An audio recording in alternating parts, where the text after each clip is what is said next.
Assalamualaikum warahmatullahi wabarakatuh. Selamat malam, salam sehat untuk kita semua. Berjumpa lagi dengan saya di channel Nurse Bahdi, di mana video kali ini teman-teman, saya akan masih memberikan informasi terkait masalah honorer, di mana update rancangan undang-undang ASN, info non ASN atau tenaga honorer itu diangkat menjadi ASN. Nah, sebelum kita lanjut teman-teman, seperti biasa, saya selalu mengingatkan kepada teman-teman, bagi yang baru menemukan channel kami, yang bagi baru bergabung, silahkan menekan tombol subscribe dan aktifkan lonceng notifikasi agar teman-teman selalu mendapatkan info-info terupdate di channel kami. Oke teman-teman, kita langsung saja. Silahkan teman-teman menyimak video ini sampai selesai. Pengangkatan honorer menjadi isu atas rencana penghapusan yang akan dilakukan. Para tenaga honorer kini merasa was-was akan nasibnya di tahun 2023. Dalam rancangannya, pemerintah akan melakukan penghapusan sekaligus memberikan peluang pengangkatan bagi para tenaga honorer di Indonesia. Terlebih lagi, yang masa kerjanya telah lama sangat berharap bisa diangkat jadi PNS. Benarkah demikian? Mari simak penjelasannya. Dalam rancangan Undang-Undang ASN, tenaga honorer bisa diangkat jadi PNS, namun ada syarat yang harus dipenuhi. Salah satunya yaitu terkait masa jabatan yang telah mereka lalui. Rancangan Undang-Undang ASN Prolegnas 2023 tersebut menjelaskan bahwa tenaga honorer dengan masa kerja paling lama menjadi bahan pertimbangan atas status kepegawaiannya, sehingga berpeluang untuk diangkat menjadi PNS. Bahkan isu-isunya dilakukan tanpa tes. Adapun rencana pengangkatan honorer menjadi PNS tanpa tes ini memiliki tujuan khusus, yakni tidak hanya bagi kalangan honorer saja, akan tetapi pegawai kontrak pun diberlakukan hal kebijakan tersebut.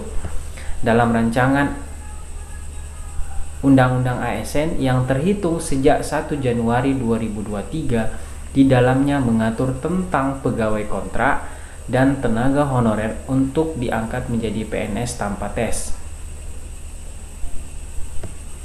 Pengangkatan menjadi PNS secara langsung tanpa tes diperuntukkan bagi tenaga honorer yang memenuhi syarat.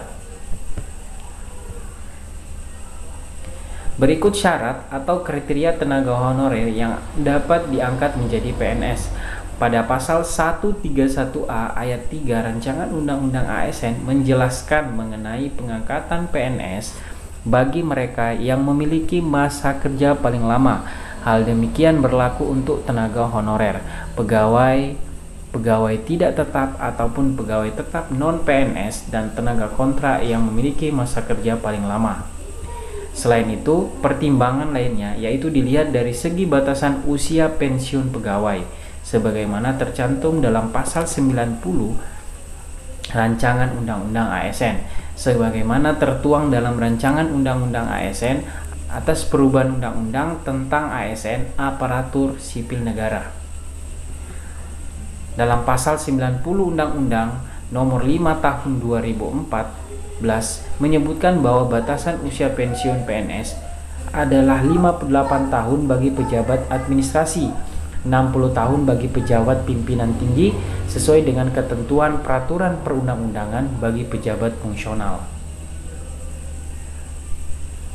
Tentunya pengangkatan honorer tanpa tes menjadi sebuah kabar gembira dan menguntungkan.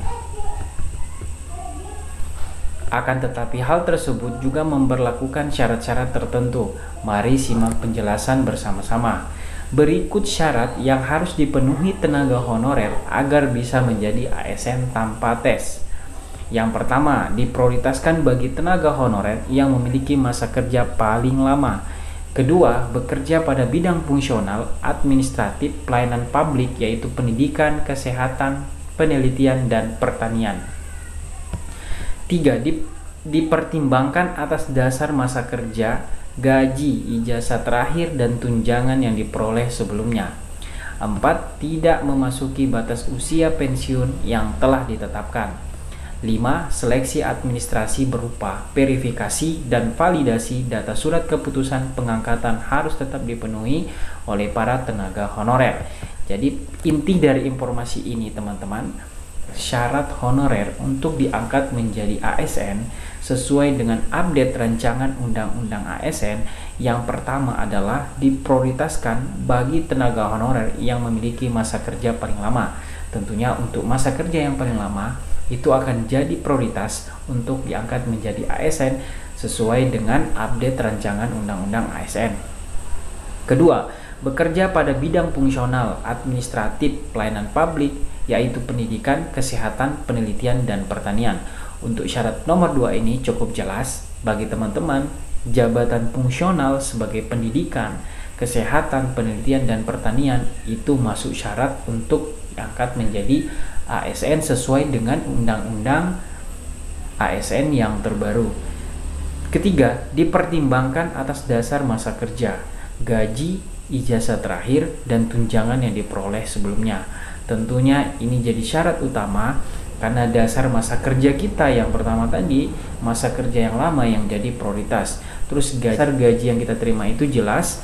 Terus ijazah terakhir, tentunya ijazah juga pendidikan juga akan jadi syarat utama, karena kalau lulusan SMP atau SMA itu akan sulit untuk diverifikasi, karena ketika Anda menjadi seorang perawat rumah sakit, tentunya teman-teman harus memiliki ijazah ahli madya keperawatan. Jadi nggak bisa teman-teman mendaftarnya, jadi teman-teman nggak bisa diangkat walaupun teman-teman memiliki ijazah SMA yang sederajat, ijazah SPK yang sederajat dengan SMA. Tentunya ijazah juga jadi syarat utama. Terus yang keempat, tidak memasuki batas usia pensiun yang telah ditetapkan. Tentunya usia teman-teman juga akan jadi syarat, karena untuk batas pensiun itu sudah diatur tadi dalam undang-undang ASN. Yang kelima adalah seleksi administrasi berupa verifikasi dan validasi data surat keputusan pengangkatan harus tetap dipenuhi oleh para tenaga honorer. Tentunya seleksi ini kalau saya pahami berarti teman-teman itu tidak seleksi CAT, hanya saja seleksi administrasi berupa verifikasi dan validasi. Tentunya data teman-teman itu harus valid. Ya, kalau misalnya teman-teman seorang tenaga kesehatan, tentunya wajib memiliki aktif surat tanda register. Dan teman-teman tenaga honorer itu memiliki SK, surat keputusan pengangkatan yang jelas. Jadi inilah syarat utama tenaga honor akan diangkat menjadi ASN sesuai dengan update rancangan undang-undang ASN. Oke teman-teman, saya kira video kali ini cukup jelas.